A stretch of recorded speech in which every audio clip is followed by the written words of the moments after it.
Hello. Today we're announcing GrainCorp's results for the first half of financial year 2022, and it's a record result for GrainCorp. Earnings before interest, tax, depreciation and amortisation of $427 million, up from $140 million in the prior half in the corresponding period last year. Our net profit after tax, $246 million, up from $51 million, and really strong return on invested capital in at 26%. I think the biggest story here is there's been very strong performance across all of our reporting segments and indeed all of our divisions at GrainCorp. Absolutely, Robert. And starting off with our agribusiness division, a second consecutive bumper crop on the east coast of Australia has seen us handle grain tonnes of 38 million tonnes in the first half this year, and that compares to just over 30 million tonnes in the first half of last year. Really pleasingly, the supply chain execution has been excellent in the first half, and that's seen us export 4.5 million tonnes of grain, and that compares to 3.1 million tonnes in the prior corresponding half. I think just starting with those numbers you talked about, the uplift to 38 million tonnes handled really speaks to the success across the whole of the agriculture sector off the back of 2 seasons of favourable weather, and it's great to be part of that success story, not just for the agricultural sector but for regional Australia.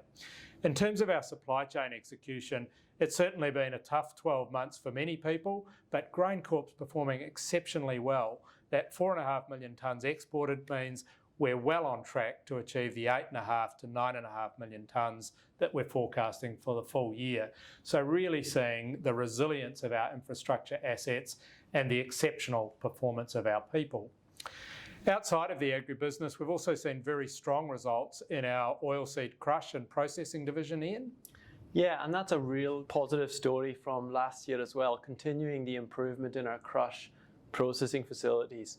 So last year we crushed a total of 220,000 tonnes in the first half, and this year we've seen a 5% increase, taking that up to 232,000 tonnes, which is really pleasing. So that supply chain resilience and that operational performance is allowing our international team to make the most of the opportunity that exists with really strong demand for Australian grain at the moment, connecting growers in Australia with customers around the world. So great to see the whole business coming together to produce the results. Those results, Ian, also leave GrainCorp in a really strong financial position.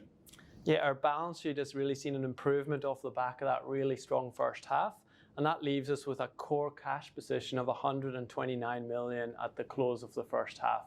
And that's up from a core debt position at the same period last year of $90 million. That's right. So significant improvement. And on the basis of the strength of the business, the strong outlook and the strong results, the board today has declared an interim dividend of 24 cents per share. We've also got a really strong outlook for the remainder of financial year 2022. Our Ebitda Guidance, announced just a few weeks ago, has been reaffirmed today at between $590 and $670 million. So it's been a really busy half, but also a busy half for our teams ahead, Ian. And I want to thank everyone across GrainCorp for your exceptional performance in what is a really busy year. I also want to really acknowledge our Ukraine team, small team of people based in the Ukraine who have been through untold disruption in their personal lives. Our thoughts and support remain with you at this time. Finally, thank you to growers who support GrainCorp on an ongoing basis. Many of our growers are out there planting their crops at the moment, and we'll be thinking of you as the crop develops. Conditions look pretty good, and obviously we're looking forward to a successful upcoming crop and harvest in the months ahead in 2022. Thank you for joining us today.